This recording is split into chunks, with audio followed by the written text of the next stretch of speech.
Кумарова Бахтмировна, сотрудник отдела фондов областного архитектурно-этнографического и природно-ландшафтного музея-заповедника. Сегодня в рубрике «История одного экспоната» я расскажу о солдатском альбоме Мингали Шермантановича Мусина. Тема посвящена 75-летию Великой Отечественной войны.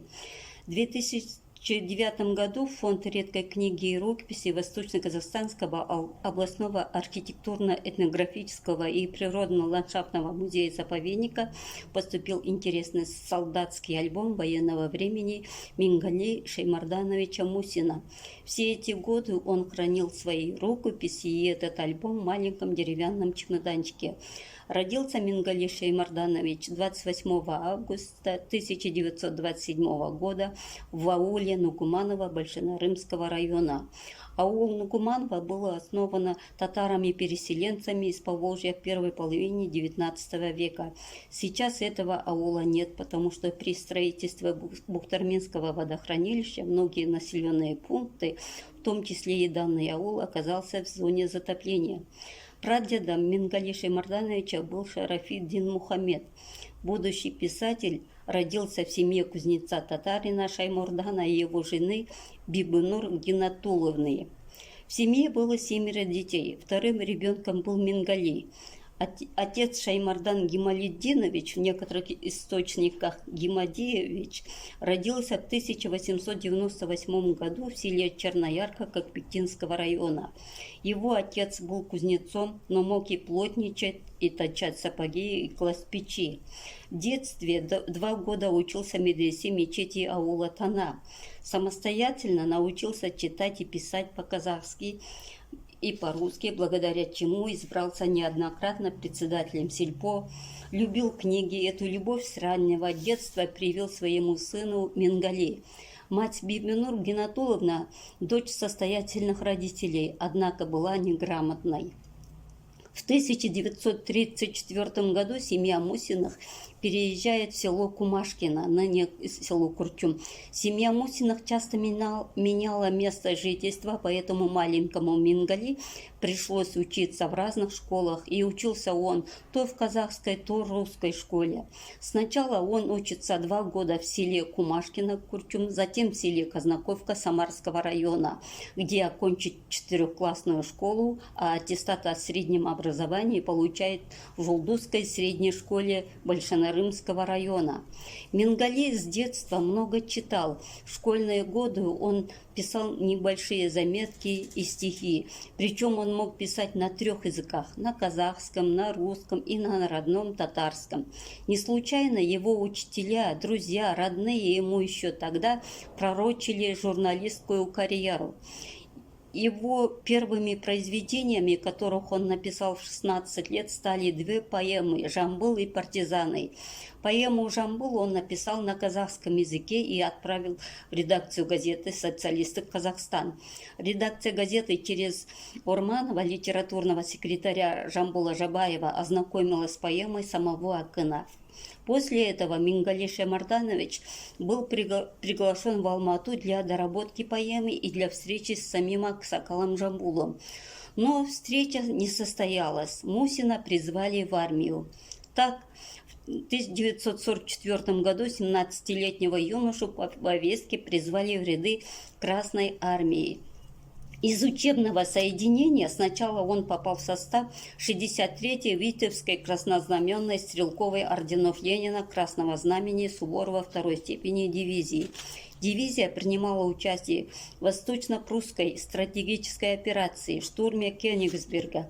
После падения Кёнигсберга дивизия в составе 5-й армии была переброшена в Приморский край и включена в состав 1-го Дальневосточного фронта. Мусин участвовал в боях, операциях против Японии на территории Манчжурии и Северной Кореи. После войны проходил службу в отдельном подразделении управления контрразведки СМЕРШ 25-й армии, дислоцировавшейся в городе Пхеньяне. Альбом написан на большой толстой общей тетради с листами, линованными в полоску. На верхних уголках каждой страницы черного цвета цифры пропечатаны крупным арабским типографским шрифтом. Нумерация страницы начинается с 11. На первых и последних страницах тетради есть иероглифы. Для объяснения иероглифов тетради я обращалась к мистеру Шин Джо Хе из Южной Кореи, который работает в центре Ханбит Нано Медикал в городе Усть-Каменогорска. Внимательно посмотрев на иероглифы, мистер Шин сказал, что это однозначно не корейские, а китайские. К сожалению, Мингали Шаймарданович умер в 2011 году, и как автор данного материала я сделала следующие выводы о том, что первоначально тетрадь была заведена на территории Китая для записи какого-то подотчетного дела. Потом каким-то образом попадают в руки молодого солдата Мусина, и тетрадь стала солдатским альбомом. Давайте вместе заглянем на некоторые страницы альбома. Форзац альбома зелено-белого цвета с китайским логотипом фабрики-изготовителя. На первом форзаце вклеены по центру репродукции с профильных портретов Ленина и Сталина. В альбом включены стихи и проза классиков русской литературы, тексты популярных советских и народных русских песен. Альбом оформлен карандашными и акварельными рисунками не только самого Мингали Шаймардановича, но и его сослуживцев. В этих работах автор и его друзья применили не только карандаш и графику, но и смешанную технику, то есть рисунок выполнен графикой карандашом и акварелью или акварель и карандаш, а иногда вырезанные иллюстрации цветных журналов. Страницы с 28 по 47 посвящены русским поэтам и писателям. Данный отрывок начинается с портрета Александра Сергеевича Пушкина, выполненный цветным карандашом Мусиным. Под рисунком им подписано «Слух обо мне проедет по всей Руси великой». Затем от руки переписаны стихи Пушкина «Я вас любил», «Послание в Сибирь», «Памятник», «Зимний вечер», поэту. На 32-й странице внизу размещен портретный рисунок Надежды Осиповны Пушкиной с подписью «Мать поэта». На странице 36 приклеен портрет Лермонтова, вырезанный из книги. На страницах с 38 по 41 написано от руки стихи Лермонтова «На смерть поэта», «Парус», «Я не хочу, чтоб свет узнал». Далее Мусиным нарисованы портреты Некрасова, Гоголя, Тургенева и Горького. На 125-й странице Мингали Шаймарданович нарисовал акварелью на фоне гор большую четырехугольную солдатскую палатку и внизу записал слова «Я здесь жил с февраля по июнь 49 год, поселок Смоляниново». Данный поселок находится в Приморском крае. Расстояние до Владивостока по прямой 45 километров. Название Смоляниново населенный пункт получил 9 мая 1930 года в честь Николая Ефимовича Смолянинова, бывшего начальника разъезда 42-я верста, который погиб 29 апреля 1930 года от рук бандитов. На 73-й странице альбома есть фотография владельца альбома, а на других страницах фотографии его сослуживцев. Под некоторыми фотографиями друзей он пишет характеристику или стихи и песни. Под своей фотографией он подписал «Пхеньян, декабрь». Рядом с левой стороны фотографии слова из присяги. «Я всегда готов по приказу рабоче-крестьянского правительства выступить на защиту моей родины, Союза Советских Социалистических Республик». 14 января 1945 год. И ниже он пишет: «Каждый шаг отчизны из Полинской в заре приносит славу нам одну. Это нам завидовал Белинский, сегодня наши видел он сквозь тьму. М.М.» Ниже приклеена фотография 3 подруг, а внизу запись Валя Чеботарева. Слева город Искитин, Новосибирская область, май 1950 год. На 74-й странице приклеена иллюстрация с картиной Маковского «Дети, бегущие от грозы». На 86-й странице приклеена фотография сослуживца однофамильца Мусина Николая Григорьевича, 1927 года рождения, из города Караганда, Казахская ССР. Под фотографией стихотворение Анюта и внизу дата 10.07.48. На 124-й странице фото друга в костюме горцев, на голове папаха, он в черкеске, на груди газыри и в руках кинжал с надписью «Кавказ». Под фотографией читаем следующие слова. «Повстречаться нам вряд ли придется, так сложилась наша судьба. Пусть навеки для вас остается неподвижная память моя». Василий Сидоров. 18 ноября 48-й, Корея, город Пхеньян. Видимо, эти стихи написал сам друг, потому что почерк сильно отличается от почерка Мингали Шаймардановича.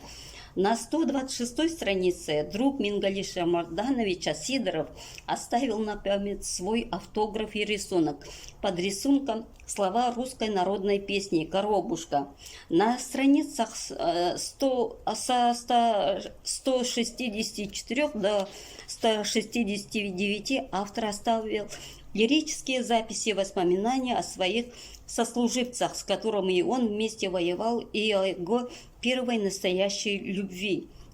Имеются иероглифы на развороте листов перед титульным листом и на страницах 101 и 102. Дается таблица с иероглифами и цифры в колонках. Переплет альбома самодельный составной из толстого картона. На лицевую сторону приклеена серо-зеленого цвета бумага. Плоский корешок обтянут красной тканью, каптал отсутствует. Размещение иллюстрации по разному типу. После увольнения в запас с 1951 года Мусин работал учителем казахского языка в Солоновской средней школе, затем учителем русского языка Жолдузской средней школы и позже заведующим Большинорымским районным отделом культуры. В 1964 году в Москве заочно Мусин окончил высшую партийную школу отделения журналистики. Начал работать он в районных и областных газетах, ответственный секретарь районной газеты «Сталинский путь», собственный корреспондент газет «Знамя коммунизма» и «Коммунизм ТУ», консультант, заведующий отделом переводов областных объединенных газет «Знамя коммунизма» и «Коммунизм ТУ», исполняющий обязанности заведующего отделом культуры и быта, заведующий сельхозотделом газеты «Коммунизм ТУ». В 1969 году Мусин переходит на работу в областную организацию Общества знания. Через несколько лет был утвержден главным редактором казахского вещания областного управления по радиовещанию и телевидению. Мингали Шаймарданович вышел на пенсию из редакции газеты «Рудный Алтай», будучи ее собственным корреспондентом по городу Лениногорску, ныне Ридер.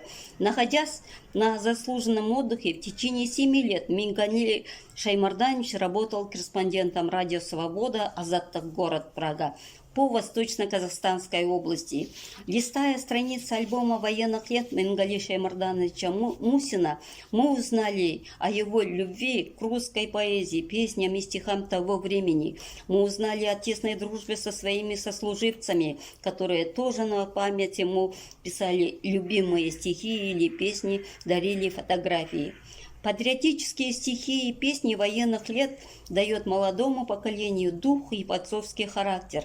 Именно слушая такие песни и читая стихи о любви к отчизне, тогда могли солдаты советской армии победить в Великой Отечественной войне. На многих страницах альбома написаны стихи, призывающие к защите и любви к Отечеству. Опять приведу слова из присяги Мингали Шаймардановича Мусина. «Я всегда готов по приказу рабоче-крестьянского правительства выступить на защиту моей Родины, Союза Советских Социалистических Республик. Республике Казахстан тоже нужны именно такие молодые люди, как Мингали Шаймарданович Мусин, которые в любое время готовы стать на защиту нашей Родины». Спасибо за внимание.